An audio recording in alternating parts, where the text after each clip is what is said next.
తిరుపతి జిల్లా చంద్రగిరిలోని చిన్న రామాపురంలో 20 మంది ఫారెస్ట్ అధికారులు మెరుపు దాడి చేశారు. ఆవును మేపుకుంటూ జీవనం సాగిస్తున్న శివ అనే వ్యక్తి వద్ద నుంచి 2 ఏనుగు దంతాల్ని స్వాధీనం చేసుకున్నారు. నిందితుడిని ఫారెస్ట్ బంగ్లాకు తరలించి విచారిస్తున్నారు. ఏనుగు దంతాల స్మగ్లింగ్ వెనుక ఉన్న ముఠాపై ఆరా తీస్తున్నారు.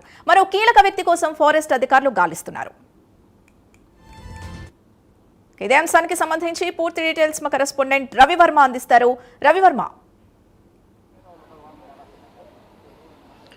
సింధు, శేషాచలం అటవీ ప్రాంతంలో ఉన్నటువంటి వన్యప్రాణులకు ఇవాళ రక్షణ కరువైందని చెప్పి భావించవచ్చు. ముఖ్యంగా గత కొన్ని సంవత్సరాలుగా ఈ తంతు అన్ని వన్యప్రాణుల యొక్క అవయవాలు స్మగ్లింగ్ వ్యాపారం యథేచ్ఛగా సాగుతూ ఉందని చెప్పి ఫారెస్ట్ అధికారులు గుర్తించారు.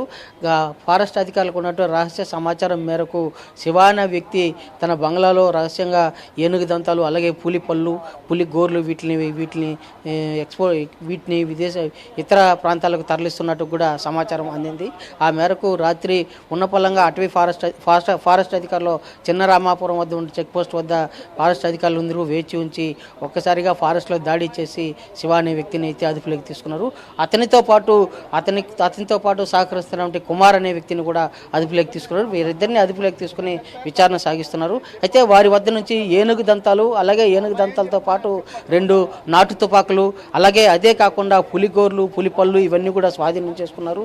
జంతువుల యొక్క అంటే ఏనుగు దంతాలతో పాటు పులిగోర్లు వీటికి సమాజంలో మంచి డిమాండ్ ఉన్న నేపథ్యంలోనే వీటిని ఇతర ప్రాంతాలకు తరలిస్తున్నట్టు కూడా అధికారులు అయితే గుర్తించారు. వీరి వెనక ఎవరున్నారని చెప్పేసి అటవీ శాఖ అధికారులు అయితే ఆ కోణంలో విచారణ సాగిస్తూ వస్తున్నారు. ఈ నేపథ్యంలోనే గత కొంతకాలంగా అంటే గత ప్రభుత్వ హయాంలో కూడా ఇది యథేచ్ఛగా సాగిందని చెప్పేసి కూడా అధికారులు అయితే గుర్తించారు.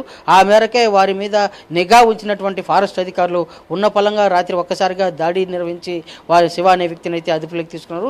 అతని వద్ద నుంచి ఫస్ట్ ఏనుగు దంతాలు స్వాధీనం చేసుకున్నారు. అదే కాకుండా అతని బంగ్లా కాడ ఉన్నటువంటి కుమార్ అనే అతన్ని కూడా అదుపులోకి తీసుకున్నారు.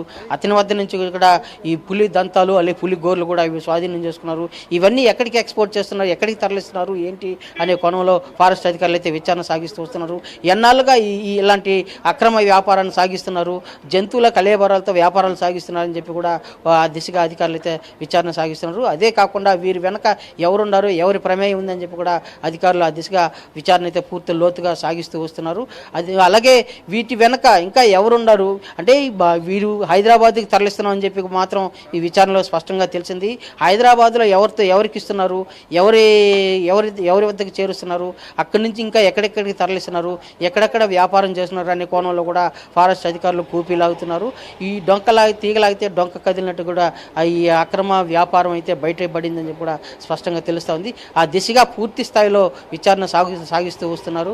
వన్యప్రాణులకు శేషాచలం అటవీ ప్రాంతంలో వన్యప్రాణులకు సంరక్షణ కింద ఇవాళ అధికారులు అయితే ఆ సంరక్షణ చట్టం కింద పూర్తి స్థాయిలో విచారణ చేపట్టి చర్యలు అయితే చేస్తూ వస్తున్నారు.